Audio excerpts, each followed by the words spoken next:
I was 26 years old, a junior analyst making barely enough to cover rent, and I was staring at a spreadsheet that proved my company, a massive, respected financial institution, was rotten to the core. Bribes, insider trading, tax fraud. It was all there, hidden in plain sight, disguised as administrative fees and offshore reserves. When I took my findings to my boss, Mr. Davies, I didn't get praise. I got a performance review I'll never forget. He leaned back in his leather chair, the smirk twisting his face. "You're too small to matter, Rachel," he sneered, tossing the meticulously compiled report onto his expensive mahogany desk. "Go back to your little spreadsheets. This is the real world. You don't understand how things work." He thought my integrity was cute. He thought my youth was a weakness. I didn't argue. I didn't scream. I just nodded, walked out, and spent the next 2 weeks compiling every file, every timestamp, and every damning detail into a comprehensive, anonymous package. Because I realized something important. I might be small, but truth is enormous. And that truth, delivered with perfect timing, was about to wipe that sneer right off his face and bankrupt his career forever. Hello, everyone. My name is Rachel, and I'm 28 years old. This is a story for anyone who has ever been belittled in a professional setting. For anyone who has been told they are too young, too naive, or too small to understand the real rules of the game. That feeling of being professionally dismissed, the cold, patronizing hand wave, is profoundly damaging. It makes you feel like your effort, your intelligence, and your moral compass mean nothing against the crushing weight of power and arrogance. But here's the unexpected twist. That disrespect is often a huge gift. It means they never see you coming. My revenge didn't involve shouting matches or dramatic resignations. It was a silent, strategic victory, won entirely through data and dedication. I used the very tools of my trade, the spreadsheets and financial models they taught me to use, to bring down the people who thought they owned me. If you've ever dreamed of serving justice to a corrupt boss or proving your worth to a toxic corporation, I need you to hit that like button, subscribe, and get ready. This is the most satisfying story of professional retribution you'll ever hear. So, let's begin. At the age of 25, I started at Stonehaven Capital right out of college. It was a mid-level finance firm, flashy and fast-paced, based in a tall glass building downtown. As a junior analyst, I was supposed to be thrilled just to be there. My primary role was boring, auditing quarterly reports, reconciling accounts, and building forecast models. It was tedious, but I was meticulous. I loved the clean logic of numbers. For me, finance was about absolute truth. My boss was Mr. James Davies. He was a managing director, about 50, polished, aggressive, and perfectly comfortable being a bully. Davies treated the junior staff like interchangeable cogs, only acknowledging us to deliver an insult or a near-impossible deadline. He embodied the culture of arrogance. He'd wear tailored suits, drive a ridiculously expensive car, and constantly remind us, "We play on a different level here, kids. It's not about ethics, it's about wins." The problem was, his wins were starting to look suspiciously like fraud. The first irregularity I found was small, buried in a year-end expense report. A $15,000 consulting fee paid to a company that upon minimal research didn't seem to exist. I flagged it. Davies just scrawled approved across the note and told me to process it. But the seed was planted. I started looking closer. I pulled reports outside my immediate scope, cross-referencing vendor payments with public records. What I found wasn't just isolated error. It was a systemic pattern. Bribes, the consulting fees, were actually kickbacks to city officials for zoning, variances, and permits. Insider trading. Massive stock transactions linked to shell corporations were timed perfectly just before major company announcements. Tax fraud. Intentionally misleading entries on international revenue sheets designed to skim profits offshore. I felt a cold dread settle in my stomach, quickly followed by a visceral disgust. This wasn't just some technical error. This was criminal behavior that affected real people. Taxpayers, investors, pensioners. My internal monologue was screaming, I am swimming in a pool of absolute filth, and I have evidence of it. For a week, I kept my head down, barely sleeping. The ethical conflict was agonizing. I was terrified of being caught, but the thought of letting them continue their crimes was unbearable. I decided I had to report it internally first. I spent an entire weekend compiling a 40-page report, cross-referencing every crime with its source document and a clear, concise explanation of the regulatory violation. I didn't want passion. I wanted irrefutable proof. On Monday morning, I requested a meeting with Davies. I laid the report on his desk, my hands slightly damp, but my voice steady. Mr. Davies, this data indicates significant regulatory breaches, including clear evidence of fraud. Davies didn't even open the report. He leaned forward, resting his elbows on his desk. His eyes narrowed in cold amusement. Rachel, he chuckled, picking up a pen and tapping the report dismissively. You found what? A discrepancy? Good for you. This is how the big boys play. You think you're going to blow up the firm because of a few fees? He stood up and walked around the desk, standing over me. His voice dropped, laced with contempt. Listen to me. You're too small to matter. This firm makes billions. We have lawyers who specialize in making people like you disappear. Go back to your cubicle. Forget you ever saw this. You don't understand how things work. The humiliation was a physical burn on my cheeks. He wasn't just dismissing the report. He was dismissing me, my intelligence, my morality, and my potential. He truly believed I was a child playing detective. I stared at the pristine, empty report on his desk. The only sound in the room was the heavy tick-tock of his expensive clock. I nodded slowly. Understood, Mr. Davies, I said quietly. I stood up, walked out, and closed the door without another word. But in that moment, my fear dissolved.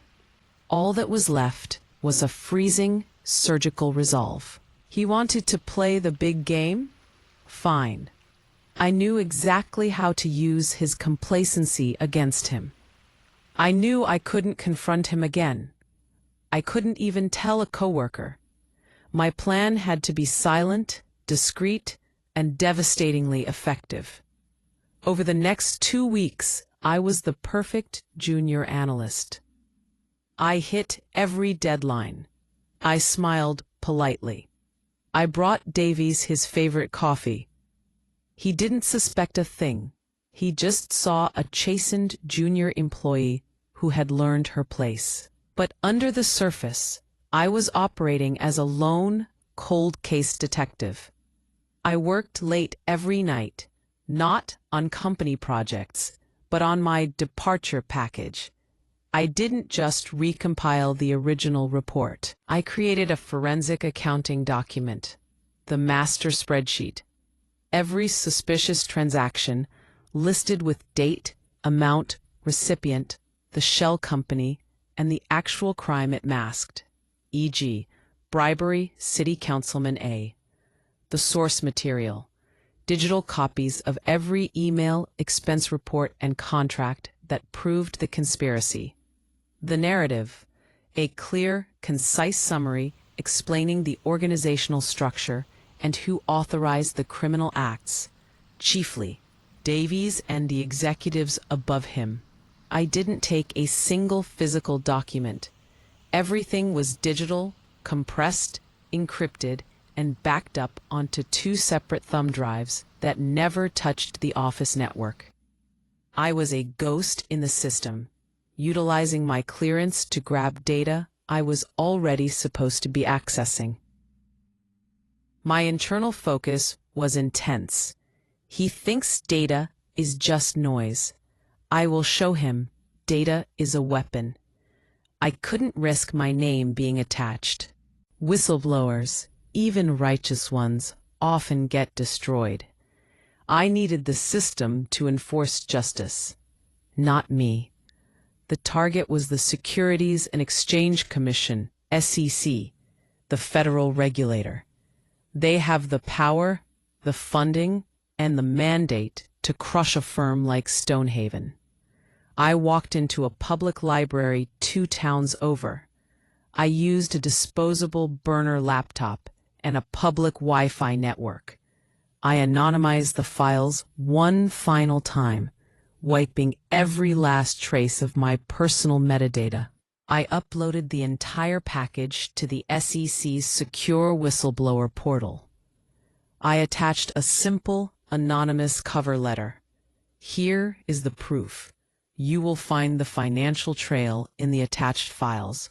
Good luck. I pressed send. The feeling wasn't exhilarating. It was terrifyingly quiet. It was the feeling of dropping a match into a gasoline-soaked building and waiting for the ignition. I walked out of the library, tossed the burner laptop into a public recycling bin miles away, and went home. I didn't drink. I didn't celebrate. I just waited. The clock was ticking. For the next 4 weeks, nothing happened. The waiting was agony.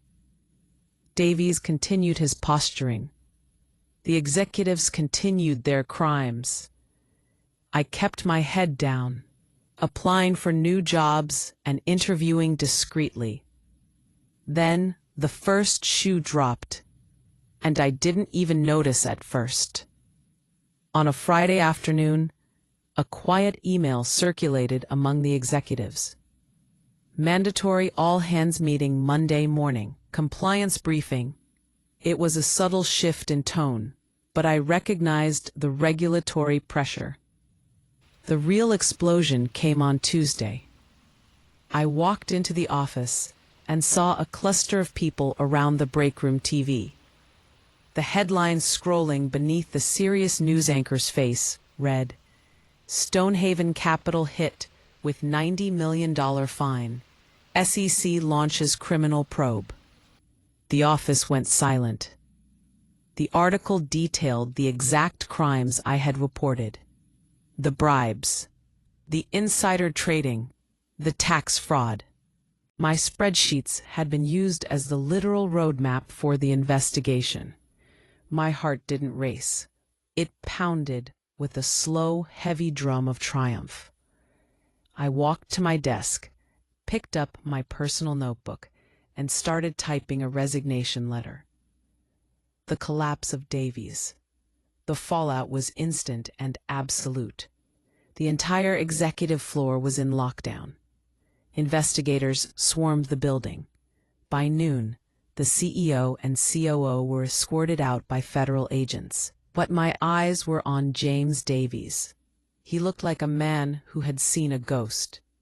His suit was rumpled. He was yelling into his phone, his face a mottled red. He realized that the tiny, insignificant discrepancy he had dismissed was the bomb that just detonated his career. By the end of the day, a single, blunt HR email confirmed it. James Davies was terminated immediately for cause. The final blow came weeks later in the financial press. Davies was not only fired, but banned from ever working in the regulated financial industry again. The man whose identity was entirely wrapped up in being a big shot had just had his professional existence erased. I watched him being escorted out by security, a shell of the arrogant man who had sneered at me. He didn't look at me, but I knew he was searching the faces of the junior staff, wondering which anonymous mouse had unleashed the lion. I stood by the elevator, holding my little box of personal effects. I didn't need to say a word. The $90 million fine, the destroyed reputation, the total professional annihilation, that was my statement. The feeling of walking out of that building was pure, crisp liberation. My revenge wasn't loud or angry. It was cold, clean, and absolute. The universe, it turns out, rewards meticulousness. A month later, I received an anonymous email, a single word, confirmed. It was a silent acknowledgement from the regulators that my information was sound and effective. Then, the real reward. A top competitor, a firm known for its sterling ethics, headhunted me. They didn't know I was the whistleblower, of course, but they knew I was the most competent analyst in my field. They saw my work, my focus, and my output. I accepted the job. My new salary was triple what Davies had been paying me to run his small, dirty errands. Revenge didn't come through shouting. It came through a well-documented spreadsheet, perfect timing, and the simple truth that competence always defeats corruption in the end. Leaving Stonehaven was the best career move I ever made. The irony is that Davies' decision to dismiss me was the most financially devastating mistake of his life. If he had listened, if he had acted ethically, he might have been saved. But his arrogance blinded him. I realized that power in the modern world isn't always about seniority or title. True power lies in information and the courage to act on it. I still work in finance, but I do so with an absolute commitment to transparency. I know how easily the numbers can lie, and I know how much strength it takes to tell the truth when the whole system seems designed to silence you. My advice to anyone who feels small or underappreciated in their career is this: don't waste your energy arguing with arrogance. Just quietly gather the facts. Hone your skill. Let your meticulousness be your shield and your weapon. When you finally release the truth, the impact will be far greater than any shouting match could ever achieve. Your worth is not determined by the bullies in the corner office. It's determined by the quality of your work. If this story gave you a chill of satisfaction, if you believe in the quiet power of integrity, please smash that like button and subscribe for more stories about beating the powerful at their own game. I want to hear from you. Tell me in the comments, what is the most satisfying professional victory you've ever achieved through quiet competence rather than confrontation? Hit that notification bell so you don't miss the next story. And always remember, never underestimate the power of a quiet person with a good spreadsheet.